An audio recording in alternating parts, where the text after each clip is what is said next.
नमस्कार मैत्रिणींनो, कशा आहात सर्वजण? मजेत आणि मस्त ना? आम्ही पण खूप छान आहोत. तर चला तर मग व्हिडिओला सुरुवात करू. स्किप न करता शेवटपर्यंत बघा. तर आता इथं ना सर्व देवपूजा वगैरे झालेली आहे आणि रोजच्या टायमाचं आपलं नाही का चहा पाणी ह्याची इथं सुरुवात झालेली आहे. तर आता नाही का आपण ज्या विषयाबद्दल बोलणार आहोत त्या विषयाकडे वळूयात. कसं असतं आपल्या आयुष्यात ना अनपेक्षित गोष्टी ह्या कधी कधी घडत असतात. म्हणजेच आपण काही आयुष्यात वेगळं प्लॅन करत असतो आणि घडतं मात्र वेगळंच. आयुष्य हे आपल्याला वेगवेगळे सरप्राईज हे नेहमी देत असतं आणि मग त्यावेळी आपण कसं रिॲक्ट व्हायचं हे देखील आपल्याला कळत नाही. पूर्ण जग आपल्याला विरोधात वाटायला लागतं आणि किती जरी जवळचे लोक असू देत आपण सगळा दोष मात्र त्यांच्यावर लादत जातो. परंतु हे चुकीचं आहे. माझ्या अनुभवानुसार मी तुम्हाला सांगते, जरी या अनपेक्षित गोष्टी घडल्या तर आपण त्यातून सावरायला हवं आणि आपण त्यातून सावरायला शिकलं पाहिजे. त्यातून मार्ग कसा काढता येईल याचा देखील आपण विचार करायला हवा. मग विचार करायचं म्हटलं तर आपण आपलं मन देखील शांत असायला हवं ना. मग त्यासाठी काय करायचं, आपण आपलं मन अगोदर शांत ठेवायला शिकलं पाहिजे. असं काहीच जर घडलं आयुष्यामध्ये तर लगेचच त्या गोष्टीला निगेटिव्हिटी घ्यायचं नाही कधीच. पूर्ण जे घडलं त्या बाबतीत जरा डोकं शांत ठेवून विचार करायचा आणि मनालाच आपण समजवायचं की जे घडलं आहे आणि जे घडतं आहे ते खरंच आपल्यासाठी आणि आपल्या भविष्यासाठी योग्यच असेल अशाच हेतूने आपण विचार करायचा त्या सर्व गोष्टींचा. आणि जरी चांगलं नसेल तरीसुद्धा आपण ते चांगलं कसं करायचं याचा प्रयत्न नक्की करू शकतो. असं जर पॉझिटिव्ह विचार करून ती घडलेली अनपेक्षित गोष्ट आपण जर शांतपणाने हाताळली तर खरंच खूप चांगलं होतं आणि पॉझिटिव्ह सोल्युशन तुम्हाला मिळतं आणि आपली मनस्थितीसुद्धा ठीक राहते. घराचं वातावरण कसं नीट राहील हे सर्वस्वी खरंच स्त्रियांच्याच हातात असतं. आपले पूर्वजांनी मोठी माणसं म्हणतातच नाही का, घराची लक्ष्मीच घराचं शांत वातावरणात सहभागी असते, तिचाच वाटा जास्त असतो. प्रत्येकाच्या आयुष्यात दुःख असतात, मग ते अनेक प्रकारचे असो, आर्थिक, धार्मिक, नाहीतर कुटुंबातील वादावाद असो, हे सर्व दुःखांचे प्रकार आहेत. कुठल्या ना कुठल्या रूपात सर्वांच्या जीवनात हे चालूच असतं. पण म्हणतात ना किती जरी काळोखाची रात्र असली तरी ती संपत्ती आणि प्रकाशाची किरण घेऊन सोबत दिवस हा येतोच. आयुष्याचं पण अगदी तसंच आहे. दुःखाच्या पाठोपाठ सुख हे येतच असतं. फक्त संयम असायला हवा माणसामध्ये आणि त्यासाठी मनाची शांतता खूप गरजेची आहे. म्हणून स्वतःला गुंतून ठेवा, बिझी ठेवा, नामस्मरण करा, मेडिटेशन करा.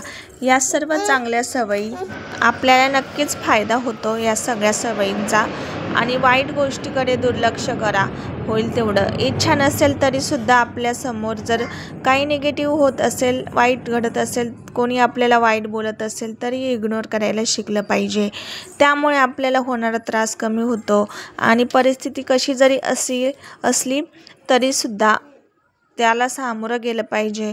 त्या परिस्थितीला आपण तोंड दिलं पाहिजे. आपल्यावर जी परिस्थिती ओढावेल ती सर्वस्वी आपली जबाबदारी आहे. त्या गोष्टींवर आपणच मात करायची, इतरांना दोष न देता. त्यामुळे आपल्याला खूप गोष्टी सोप्या होऊन जातात आणि होईल तेवढं आपलं मन शांत ठेवून एखाद्या मंदिरात जा, थोड्याशा शांत वातावरणात थोडंसं जाऊन बसा. मन असं नाही का आपलं शांत जर असेल तर मंदिराच्या ठिकाणी जाऊन मस्त असं शांत आणि रिलॅक्स नामस्मरण करत बसायचं थोडंसं मंदिरात जाऊन.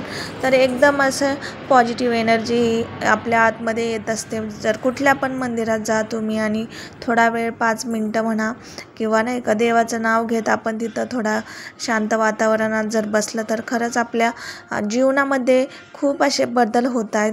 मी स्वतः अनुभवलेलं आहे, म्हणून तरच माझे हे सर्व अनुभव मी तुमच्यासोबत शेअर करत आहे.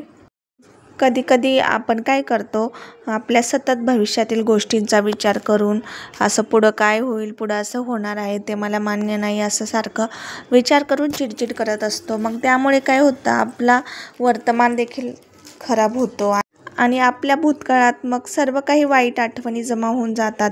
मग त्या गोष्टीला आठवून आपल्याला त्रास होतो. त्यापेक्षा उद्याचा विचार जास्त करण्याऐवजी नाही का, आपण आजचा दिवस आपला कसा आनंदी जाईल हा जर विचार केला तर सर्व गोष्टी नाही का, म्हणजे आपल्यासाठी स्वतः मी अनुभवलेल्या आहेत, खूप सोप्या होऊन जातात. त्यामुळं उद्या जे होईल ते होईल, त्यासाठी आपण आपला आजचा दिवस खराब नाही करायचा. आणि ह्या सगळ्या गोष्टी ज्या आहेत त्या अनुभवाच्या आहेत, त्यामुळे मीच तुमच्या सर्वांशी शेअर केलेल्या आहेत. तर तुम्हाला याचा नक्कीच तुमच्या आयुष्यामध्ये थोडाफार तरी फायदा होईलच ही अपेक्षा आहे. तर आवडला असेल आजचा व्हिडिओ तर नक्की लाईक, कमेंट, शेअर करा आणि आपल्या नातेवाईकांसोबतसुद्धा शेअर करा. त्यांनासुद्धा म्हणजे नाही का, सगळ्या गरजू लोकांसाठी हे खूप महत्त्वाचं आहे की आपण जे अनुभवतो आपला अनुभव इतरांना खरंच सांगितला पाहिजे. आपण ज्या अनुभवातून काही गोष्टी शिकलेलो असतो ते जर इतरांसोबत शेअर केल्या तर इतरांनासुद्धा फायदा होतो त्या गोष्टींचा. आणि जे आपण काही चुका केलेल्या असतात आयुष्यामध्ये की ठीक आहे, ते लोकंसुद्धा त्या बाबतीत सावधान अगोदरच बाळगतात आणि या चुका शक्य होईल तेवढं टाळण्याचा नक्कीच प्रयत्न करतील. जर अशा गोष्टी काही जर नाही का त्यांच्यापर्यंत पोचल्या तर नक्की लाईक, कमेंट, शेअर करा आणि चॅनलवर जर नवीन असाल तर सबस्क्राईब नक्की करा.